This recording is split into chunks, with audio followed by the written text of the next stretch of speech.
नमस्कार दोस्तों। आज एक होटल सेक्टर का स्टॉक है जिसका हम ऐसे एक जनरल एनालिसिस करने वाले हैं कि बात करने वाले हैं कि मल्टीबैगर बनते कैसे हैं स्टॉक। अ, अब जैसे कि कोई स्टॉक 4 साल में 5 गुना हो गया, 6 गुना हो गया, उस हिसाब से बात कर रहे हैं। तो एक स्टॉक आया है मेरे दिमाग में, ये कोई रिकमेंडेशन नहीं है। सिर्फ़ मेरा अपना जो व्यू है उस स्टॉक पे अभी तक जहाँ तक मेरा क्लियर है, लेकिन आगे फ्यूचर में वो कैसा है, उनके कमिटमेंट होते हैं, कैसे हाँ, वो डिलीवर करते हैं, उस पे डिपेंड करेगा मेनली। तो वो होटल का नाम है उस स्टॉक का एडवेंट होटल। एडवेंट होटल क्या है, अभी वो डीबी रियल्टी से अलग हुई है, वैल्यू स्टेट करके। डीबी रियल्टी उनका पहले नाम था, बाद में वैल्यू स्टेट कर दिया उन्होंने। तो उसकी एक सब्सिडरी कंपनी थी। तो वो एक्चुअली जो वैल्यू स्टेट है उसका मेनली बिजनेस था प्रॉपर्टी के काम में, रियल्टी कंपनी थी वो। तो उन्होंने अपना वो डिवीजन अलग किया होटल सेक्टर का, और उसको डीमर्ज करके जो स्टेक होल्डर थे उनकी कंपनी के, तो उनको 1/10 के हिसाब से उन्होंने उसको स्टॉक नए अपने होटल का होटल सेक्टर का स्टॉक उन्होंने एडवेंट का 10 स्टॉक पे एक स्टॉक बोनस में दे दिया।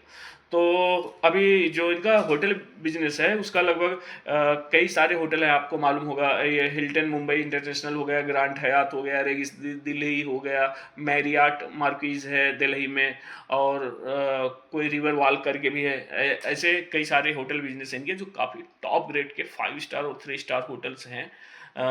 और इनका और अभी ये बहुत तेज़ी से होटल बिज़नेस को बहुत तेज़ी से ग्रो करना है इनको। तो उस प्लान से इन्होंने इसको अलग किया है कि एक सेपरेट कंपनी रहेगी, तो एक बेटर इनका मैनेजेबल रहेगा, क्योंकि एक ही कंपनी में पॉसिबल नहीं हो रहा था। तो लगभग अभी इनके पास 484 कीज़ हैं। ये टाइम पे करंट टाइम में लगभग 484 रूम कीज़ मीन्स। तो ये इतने रूम हैं, और इनके लगभग ये टाइम पे कंस्ट्रक्शन में 778 रूम ऑन कंस्ट्रक्शन है। तो उसके अलावा लगभग इनके पाइपलाइन में है 1725 और कीज। तो कुल मिला के ये तो जो सामने है बस, बल्कि इनका अगले 4 से 5 सालों में ये जो 484 रूम्स अभी इनके ऑपरेशनल हैं, इसको ये 4000 पे लेके जाने वाले हैं। ये इनका व्यू है अपना एक 4-5 साल का। तो ये 4-5 साल का व्यू, उसी के हिसाब से ये काम कर रहे हैं। तो अभी इनका स्टॉक जो वहाँ से डिफरेंट 1 महीना 1.5 महीना लगेगा मेरे को लगता है वो लिस्ट होने में एनएसई पे, या कुछ भी टाइम थोड़ा आपको वॉच करना पड़ेगा कब लिस्ट होता है। बाकी मेरे पास भी कुछ शेयर थे वॉलर स्टेट के, तो मुझे भी वो शेयर मिले, तो अभी मिले हैं वो सिर्फ डीमेट में दिख रहे हैं।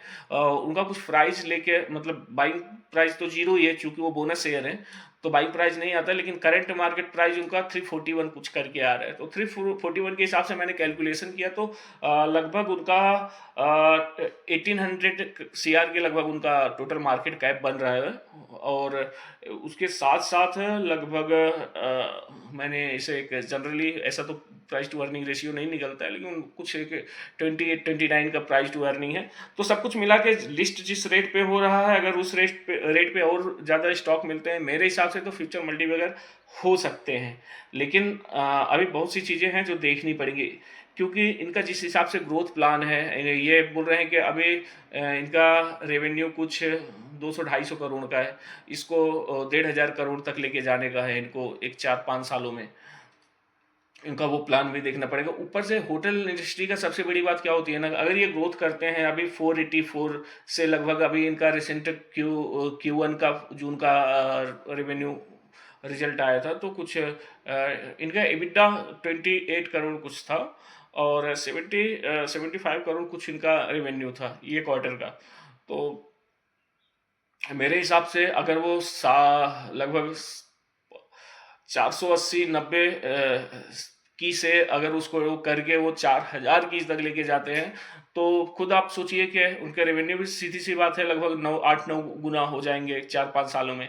तो प्रॉफिट भी 8-9x हो जाएगा, 8-9 मल्टीपल तो हो जाएगा। बस उसमें ये भी देखना पड़ेगा कि हाँ, जो फ्यूचर एक्सप्रेस ये अपना आगे का डेवलपमेंट कर रहे हैं, तो ये पैसा कहाँ से मैनेज कर रहे हैं, क्या रेवेन्यू से आ रहा है, कैसा है इसका, वो भी देखना पड़ेगा। इसे सीधा सीधा नहीं देख सकते, बिजनेस बड़ा करने के लिए बहुत सारे पैसे लगते हैं।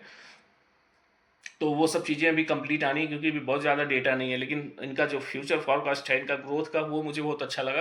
और उम, ए होटल मार्जिन भी अच्छा रहता है होटल बिज़नेस में, और होटल बिज़नेस में ग्रोथ बहुत ज़्यादा है। आने वाले टाइम में ये एक सेक्टर है जो बहुत सारे एनालिसिस्ट हैं, यहाँ तक कि विजय केडिया जी भी कुछ दिनों पहले उन्होंने कहा था, ये ट्रेवल और होटल इस सेक्टर में तो डेफिनेटली ग्रोथ है, और ग्रोथ आ भी रही है। आप ही देखिए ना, कितने होटल पहले आपके शहर में थे, अभी कितने खुल गए और कितने खुलते जा रहे हैं। तो इसमें बेसिकली बहुत ज़्यादा ग्रोथ पॉसिबल है। और तो सबसे बड़ी चीज़ होती है इन्फ्लेशन का। अगर इनका बिजनेस इतने तेज़ी से ग्रो कर रहा है, 4,000 तक अपने रूम्स का लेके जाते हैं ये 4,000 तक, तो जो इन्फ्लेशन का जो मार पड़ती है ना, ये बिजनेस पे पास थ्रू है। इन्फ्लेशन कोई असर नहीं करता। पास थ्रू क्या मैं बोलूँ तो बेसिकली वो इन्फ्लेशन तो 6% करेगा ना, इनका 12% या 8 से 12% तक का इनका अपना रेट बढ़ता है हर साल। तो ये एक अच्छी चीज़ हो गई होटल बिजनेस के लिए। और दूसरी चीज़ है कि अब जो काफ़ी अच्छे होटल्स हैं जिनके जो इनके ऑलरेडी ऑपरेशनल हैं, ये होटल हिल्टन हो गया, ग्रैंड हयात हो गया, ये सब काफ़ी बड़े नाम हैं। तो कोई क्वालिटी इशू नहीं दिख रहा है कि नहीं ऐसा कुछ है। और उसके अलावा इनका एक्यूपेंसी रेट 82% है अभी करंट टाइम में। ये बहुत बड़ी बात होती है कि भाई 82% मतलब है कि 82% ऑफ टाइम इनके रूम्स पूरा बुक रहते हैं। तो ये बहुत अच्छी चीज़ है। इतना ये रेट बहुत हाई होता है होटल बिजनेस के लिए, तो इनके मार्जिन भी बेटर होंगे धीरे धीरे। तो मेरे हिसाब से ये टॉप का एक इन्वेस्टमेंट बन सकता है। मैं कोई रिकमेंडेशन नहीं कर रहा हूँ, बस इतना मेरा कहने का मतलब है कि भाई आप देख लेना, सही रेट में अगर आपको मिलता है और ये अपने जो गाइडेंस ये दे रहे हैं ये कंपनी में, ये इसको फुलफिल करते जाते हैं अगर टाइम टू टाइम, तो मेरे हिसाब से एक अच्छी डील बन सकती है। और मेरा कहने का मतलब ये था कि बिजनेस को ऐसे ट्रैक करना पड़ता है आपको। अब इसके साथ ये भी देखने पड़ता है कि 341 में अभी ठीक है, अब वो 1,000 रुपये पे 1,500 पे कितने पे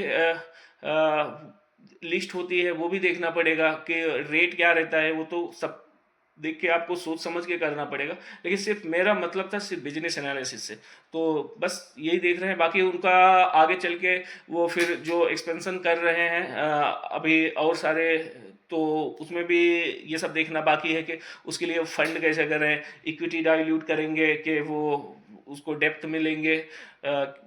वो सब देखना पड़ेगा कि खुद अपनी ग्रोथ से वो कंपनी का ग्रोथ का डिपेंड करता है कि उनका आरओई क्या आएगा।